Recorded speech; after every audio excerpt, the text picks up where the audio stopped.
What's up, Make Pop Music? It's Austin here from Make Pop Music and Austin Hall Audio and Visual, and we are back with another tutorial. And this week you guys voted on our Instagram that you wanted to see how to get perfect pop drums every time. So that's exactly what we're going to cover today. And in today's video, I want to talk a little bit about some of my methods, tools, and techniques for how I pick the right samples for the song at hand, what I'm looking for when I'm picking a sample, and then how to actually go in and layer that sample, process that sample, and last but not least, actually mix the drums to get them sitting right in the mix. So we will be going over all of those things in the DAW today, but before we do that, I did just have one quick special announcement, and that is that for the next week, so today from April 16th until next Friday, April 23rd, everything on our website is 25% off. It is that time of the year where we want to do our spring sale. So if you've been wanting to get stuff, if you've kind of looked at our site before, or if you've never been over there and browsed, now is the time, because for the next week you can save 25% off your entire order. And if you want to go ahead and grab the Ultimate Bundle, that's everything that we sell on our website all put together, that's actually 50% off. So all of the normal packs and all of the normal bundles are 25% off. Ultimate Bundle is 50% off for the next week. So head over to makepopmusic.com, check out all of that stuff. We have a ton of goodies, so it really helps the channel when you guys support over there. But without further ado, let's actually hop in the DAW and take a look at how to build up these drums. All right, now we're actually in the DAW. I want to go ahead and just talk about the kind of techniques and methods I go when I'm picking a sample for a song, things that I'm looking for. We're going to mainly focus on like kicks and claps and snares and stuff like that, because I kind of feel like that's the foundation of getting a good drum sound. Things like hi-hats and extra percussive things, you can kind of do whatever you need to with that, but mainly, we're going to talk about how to get the perfect kick and snare, and then we'll kind of fill that in as we go. So let's go ahead and take a listen. We're going to be using the song that we used last week for kind of how to process a vocal chop, just because it's pretty atmospheric. We can kind of do whatever we want with the drums, and I'll kind of show you how using different drum sounds will really kind of change the style of the song. So here's what we have with nothing in it.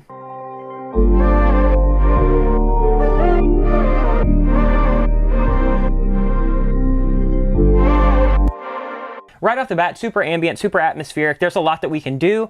Off the bat, I'm kind of hearing, you know, this kind of going towards like a trap pop, kind of like dark R&B song. And so we'll probably start filling it out with that. So when I'm looking for a kick and snare for this, I need to decide A, what kind of kick I want. Do I want something just kind of tight and subby, like a kind of just minimal trap kick? Am I looking for something that's got some top end click that's going to kind of take this more into like an electronic song? Do I want something that's going to be short and punchy, something that's long and kind of got like a fundamental bass note, kind of like an 808 under it? What am I looking for? So for this, we're just going to kind of take a look at one of our packs in general. I'm just going to use the Dark Pop Volume 2 pack for this video, because there are so many different kinds of sounds in there, and that'll kind of be a good demonstration on how even within one pack you need to kind of see what sound you're going for. So in this particular pack, we have a bunch of kicks, and you can do this with any company. You don't have to use our samples for this. I'm just using them because for obvious reasons. So for this song at hand, let's go ahead and take a listen. So we'll take a look through some of this stuff. I know we've got some analog kicks in here. And as you can tell, these are a little bit more punchy. They're kind of dry. They have some top end click, and the punch is way more in kind of like the upper low end, so like that kind of 70 to 100 region. More so thumpy and thwacky, rather than just like low end punch. So I don't think these are going to be what I need, because like you'll see as we drag one in, even though these are solid samples and they work in some instances, let's like drag this in. I don't think this is going to work. And right off the bat, I can tell you that's way too aggressive, way too punchy. It's got top end click. So I know that that sample's not going to work. I know none of those probably will. Let's go take a look at some crush kicks. These are cool, they're shorter, but they might have too much texture for such a kind of minimal ambient track. That could be cool as like a layer later on, maybe just tucked under everything. These soft kicks are probably going to be where I need. These are a lot more in my ballpark, so let's go ahead and take like soft kick 1.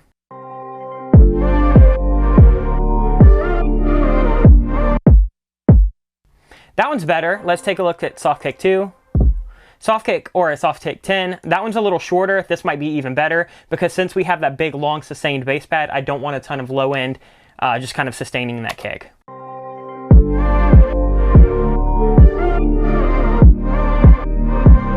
So that's sounding pretty perfect to me. I know that for this song, I just need something very, very minimal, and that gives me a good starting point, and that gives me something that as a song builds up, if I need to layer on later and add like top end click or put a stomp beneath it, I think that this kind of sample would really lend nicely to that.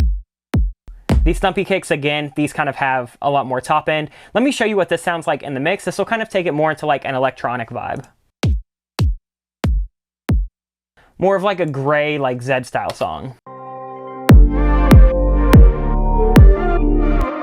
So the sample actually sounds really, really good on it. It's just not the vibe that I'm going for. So that's just a quick kind of example on how picking the wrong sample can kind of lead you into a genre that you're not meaning to go in.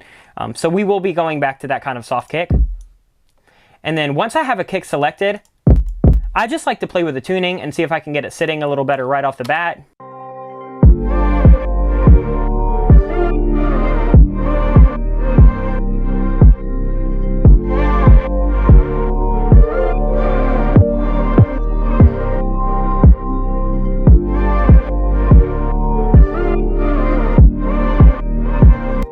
I kind of like it down one semitone and then up a couple cents. To me, it just helps it sit in. I'm not even sure what the fundamental of this kick is.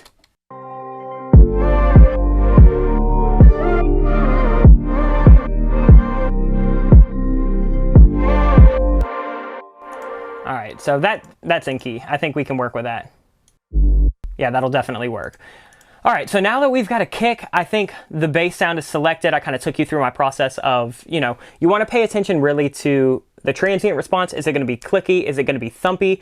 Then you want to pay attention to how long that sustain is. Do you need a short kick or do you need a long kick? And then it's just kind of filling in the texture. Do you want something that's super bright, something that's really big? Do you want a kick that's kind of got some stereo width? Do you want something really simple up the middle? So for this song, I think what we have right here is perfect. Let's go ahead and take a look at what we can do with some kind of snare hits. So we'll play around with the idea of doing a snare, maybe a rim shot, and then maybe like a clap and a snap. So for snares, let's take a look. I think we have, some of these could be really cool. They have like texture kind of layered under them.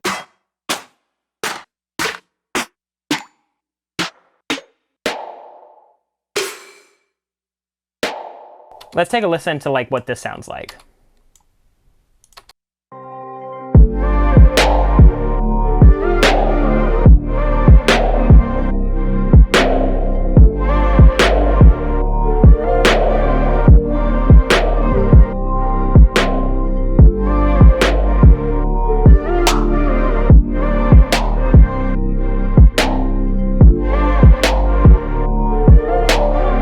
So that one's got kind of like this tonal sustain. Don't really need that, I don't think. That one's way too heavy. That one could be kind of cool.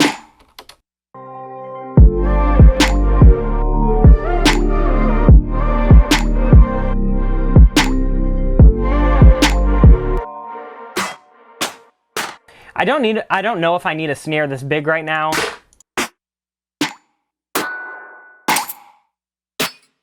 Let's try that.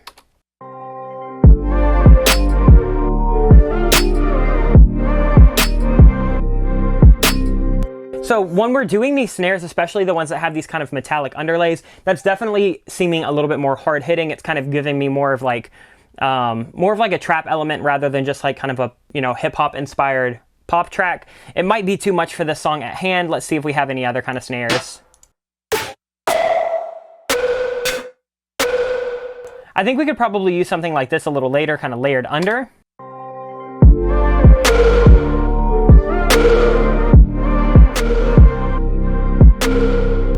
I think we could use that later. I don't think that that's what I want to do right now. I kind of want to find that main element. So for me, these snares are all feeling too big right now for this verse. So I'm probably going to go try some snaps or some claps or maybe a rim hit. Let's try that.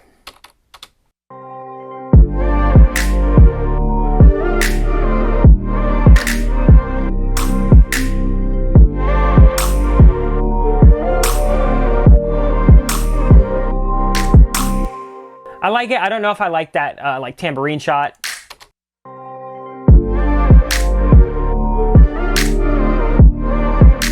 That one's a little dry for me.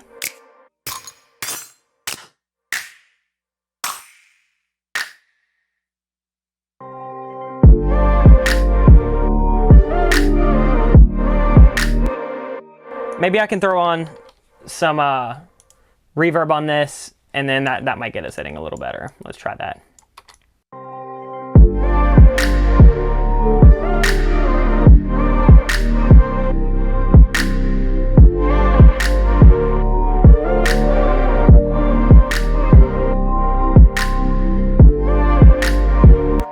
Cool, so we'll name this Snap, and then I'll kind of go in to show you what it would sound like if we did like a rim shot. Again, there are all kinds of different things you can do with this. You could use snaps, claps, rims, snares. Those will have a huge impact on what the actual style of the song ends up sounding like.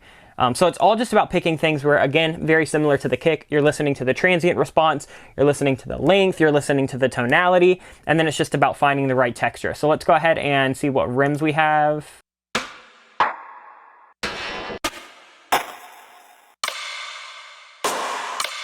I kind of like this one, kind of light.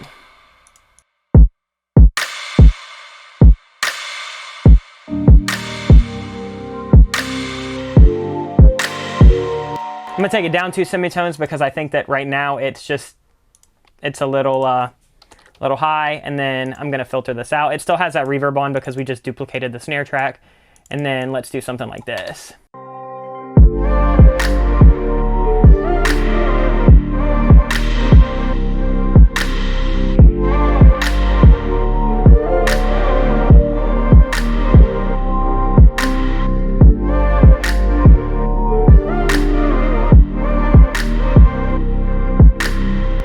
So that little rim shot layered under is giving me that nice kind of atmosphere and ambiance that I feel like the song kind of naturally has, with all of these kind of smooth pads and that smooth bass and those big vocal swells. So I feel really good with that for the kind of kick and snare. So that's kind of my normal process, is just figuring out what kind of sound is going to fit into the song, and then just kind of tweaking the sounds from there. So now we'll go on to actually like layering and processing, which we kind of just started with that rim shot, because once I have like the kind of fundamental sounds, then it's all about mixing those kind of how I need to, and then if I need to put things on top, I can. So let's go ahead and kind of duplicate this kick, and I'll kind of show you some of the things that I keep in mind when I'm layering a kick. So for the fundamental sound right now, it's just that super simple, very, very easy. There's nothing really crazy happening. So let's layer up something underneath. Earlier, we found that kind of crush kick that sounded really cool. Maybe something like that. And this is exactly why a lot of the time for my kicks and snares, I'll use like MIDI with Groove Agent, is because I can just go in and swap samples, because otherwise then you have to like completely redrag it in, and it's just kind of a pain in the ass. So I know for this sample, I don't really need much of that low end at all. The original sample has a lot of low end that I think feels fine. That sounds really cool. And then I think honestly, it might be kind of weird, but let me see if I can like throw in some Haas and kind of split this off to the side, because I think that it could give me a cool like little extra layer.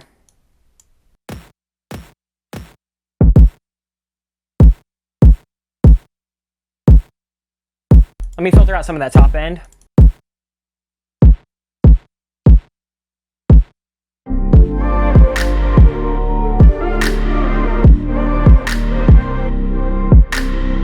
So what I'd probably do is I'd probably leave it out for now, but I can see right here the arrangement kind of picks up, and especially when vocals come in, or if other big synths and hi-hats and stuff come in, this layer might just be nice to give me a little bit of extra punch, a little bit of extra top end. So let's see what it sounds like once we bring in a little bit more.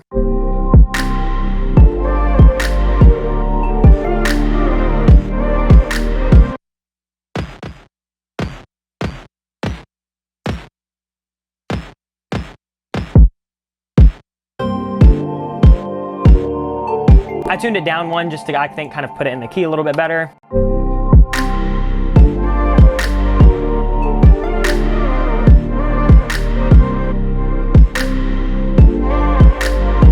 I got some options we can both explore. Come blame me all around my bedroom floor. Yeah. You keep telling me you want some more. Yeah. I fuck you like.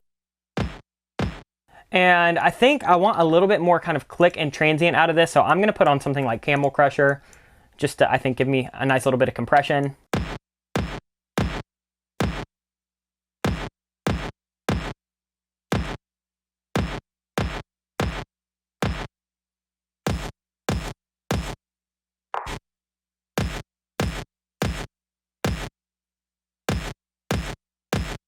I'm going to filter again after the Camel Crusher just to make sure we're not bringing any low end on the sides.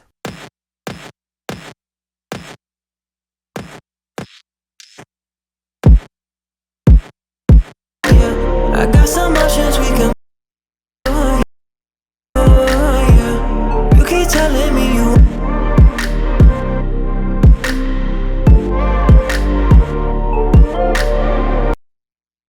We can even shorten up the sample if we don't want all of that sustain, so I can do that in Groove Agent.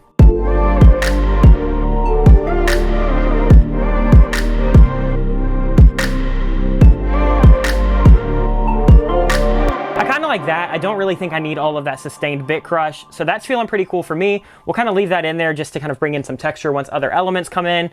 And then let's go ahead and like bring in a snare, because if we're going to build these drums up, I think we should actually build them up. So let's go ahead and layer up this.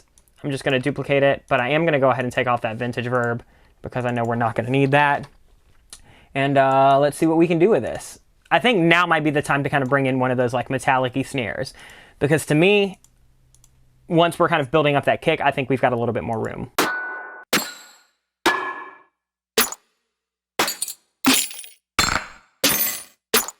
I kind of like that one. It's very sharp.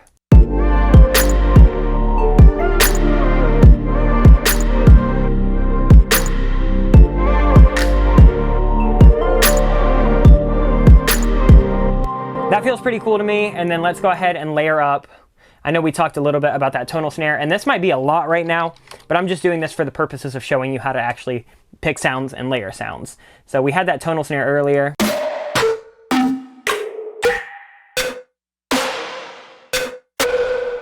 That was it. And I don't remember how many semitones.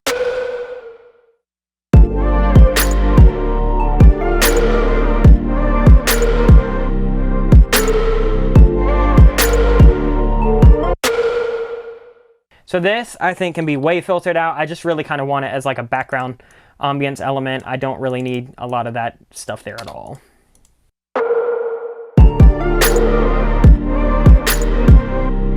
And to be honest, I don't want it on every snare hit. I'm going to do every other, I think, because if it's too much, it just kind of clouds up the arrangement. So let's try that.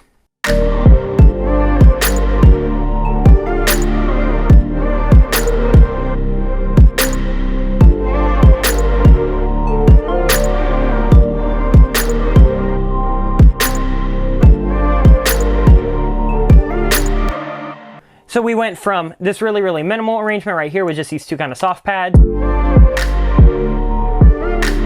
to bringing a bigger kind of bell, which also means we should kind of layer up those drums.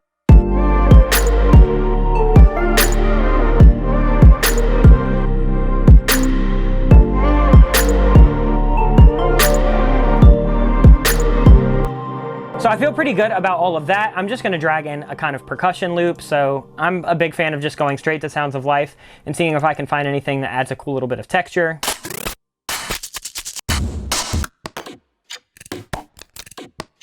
I use this one a lot, so let's go ahead and drag that in. That's at 140, so I'll just retime that to 145. Let me go ahead and route it to the drums. And then I'm going to want to process this a lot. I think I want to do some bit crusher. We're already having that vibe with the kick, and these snares have that kind of metallic-y ring, so I think that could be cool.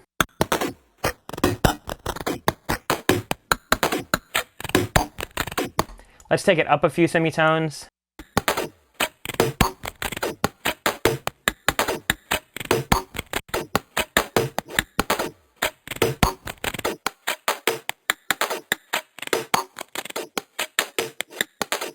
Let's do something like that, and then let's put on the all-loving multipass, because this has some crazy like modulation stuff that I feel like just adds a nice little bit of movement and kind of rhythm to it. Maybe I'll put that before.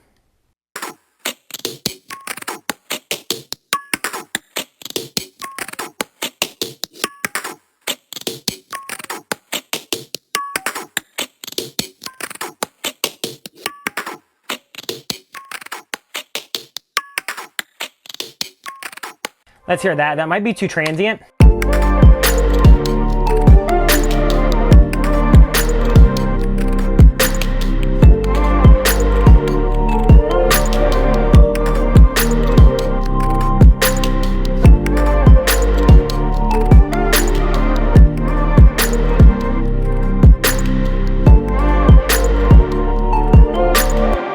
I can take it really low under there, and that kind of gives me what I need. And then let's go ahead and add some hats. So again, for picking hats, it's kind of similar to kicks and snares. I want to listen to the transient response. I want to make sure that I've got the right tonality, and then it's all just about finding something that I feel like is the right vibe.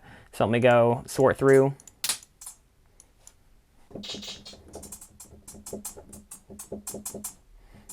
That could work. Typically with hats, what I'll do is I'll kind of just draw them in. It tends to be quicker. And I'll normally just kind of result to 16th notes, and then I'll kind of, you know, merge from there. So let's do... Let's go eighths on this, and I'll draw in some variation.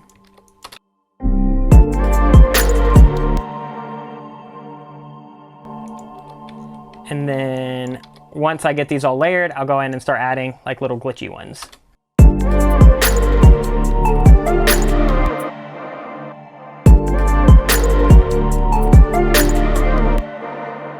Let's go ahead and turn on some 32s.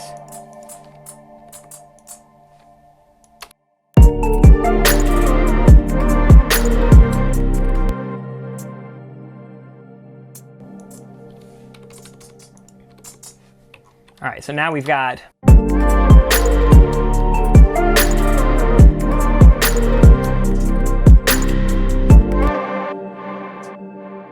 let's do one right here.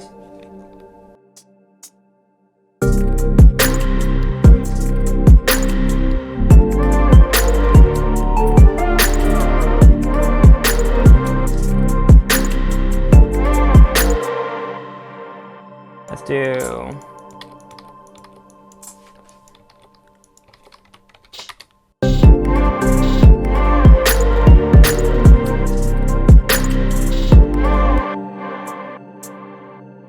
do this right here. Some nice little hat stutters.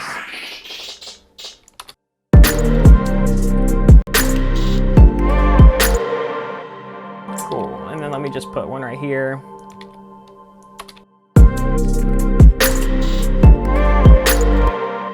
That feels okay for the hat for me. It's nothing revolutionary, but it definitely fills the vibe that we need. And then let me just go through and try a couple different hat samples.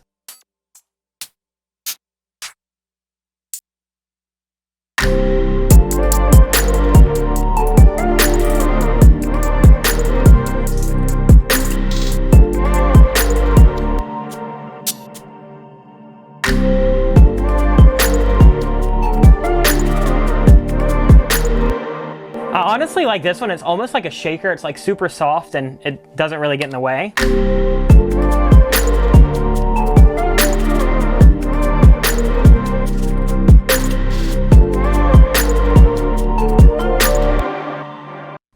And for this, I feel like this might be a really, really good option for that multipass patch that we were just talking about. I also have one that I made. Let me try this one that I made.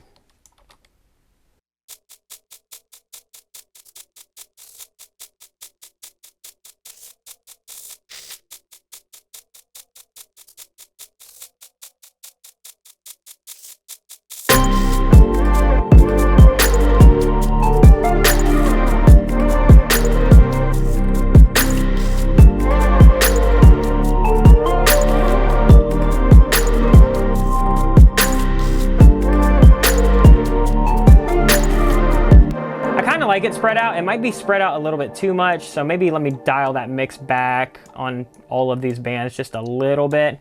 Let's see how that is.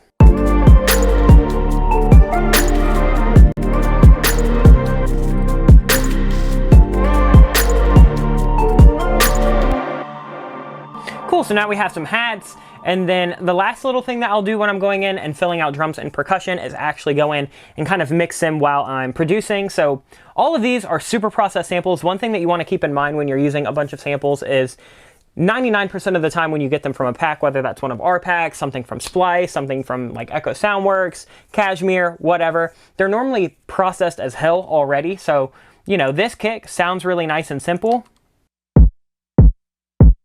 But I know for a fact that when I made this, this was a sub that I had really dialed in. I had distorted it, compressed it a bunch, EQ'd it a bunch, kind of set some attack envelopes, things like that that once you go in, if you really start kind of messing with samples a ton, typically they fall apart. That's why picking the right sample as a starting point is such a really, really good option. But with that said, if you wanted to enhance this just a little bit, like let's say this kick, typically, instead of reaching exactly for something like a compressor, like a traditional compressor, like an 1176, I don't love those on like electronic samples, so I'll just use something crazy like Camel Crusher. I'll leave a little bit of that distortion to kind of soft clip it, and then I'll pull the mix way back. So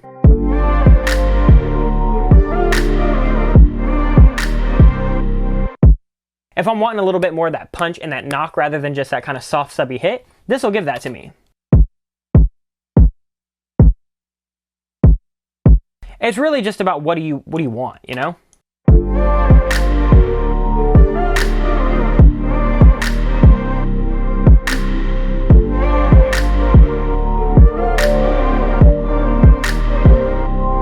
I'll leave a little bit in just for the purposes of this tutorial. The next thing that I do, especially with kicks and snares mainly, is envelope shaper. I don't love compressing to add attack and sustain and stuff like that. Typically, again, these are so compressed that I just try to avoid compression whenever necessary on electronic samples. So for this, like let's say I wanted to shorten up this kick.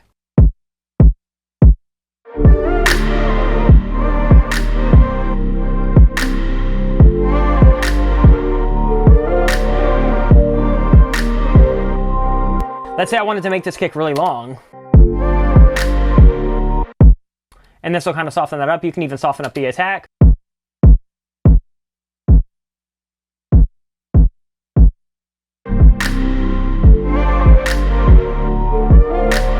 So let's say maybe you take a sample that you really, really like the tonality of, it fits really nice in your mix, it's just a little transient and kind of has a little bit of poke. You can get rid of that with something like an envelope shaper. I just use a stock Cubase one, but there's a bunch of third-party ones, and I think most DAWs will have one. So that's kind of some of the go-to things I'll do for a kick. Other than that, I might look for like some frequencies that are just, you know, a little resonant. We don't have too much happening on this because it's such a simple sample, but like let's just say right here around like this like 150. There's kind of like that like second fundamental.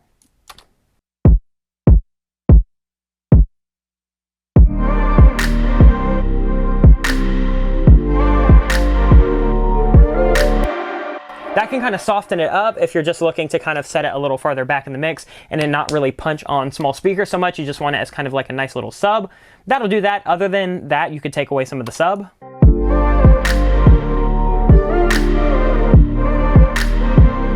If you want it a little, you know, punchier, not so thumpy, that could do that. I don't really need either of those things. I feel like it's sitting okay in the mix. Let's go ahead and take a look at the snap. Typically with snares and stuff like that, I'll start to just kind of EQ them, make sure there's no weird stuff happening. This is a little sharp right here. Maybe we'll boost some of these low mids.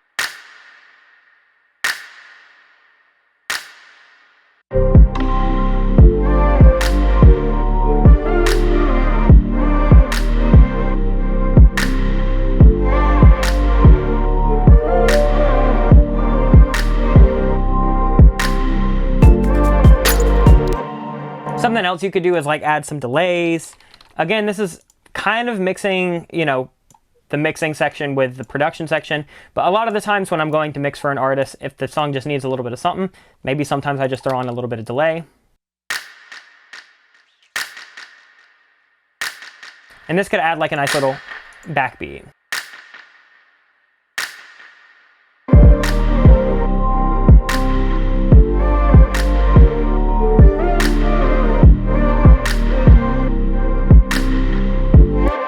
And then similarly with the snares, I tend to not do too much compression. It's mostly just EQ.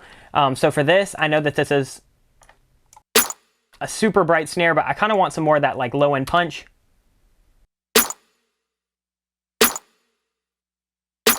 So I might reshape it like that, and then I might go ahead and put on a little bit of extra reverb. It's kind of got some baked in, but I need it to be just a little bit more wet. And for the reverb, I know I want to cut most of the highs and lows.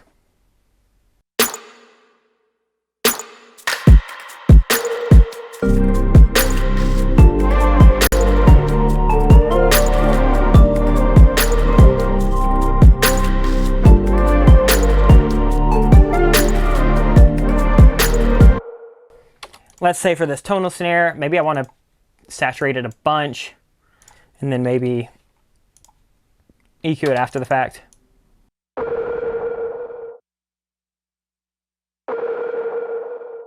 And maybe I want to go through and maybe I want to chop this shorter.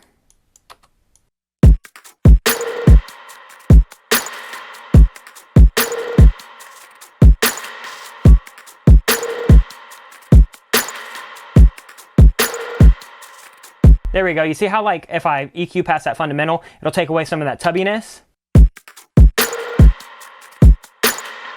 That kind of fits it a little bit better for me.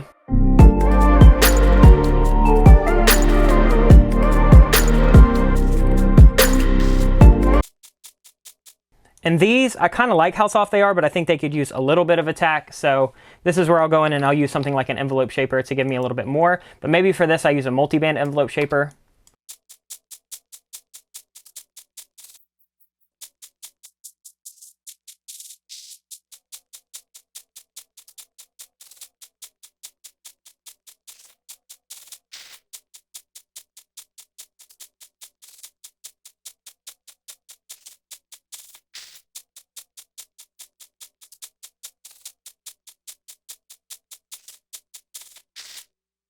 Let's see.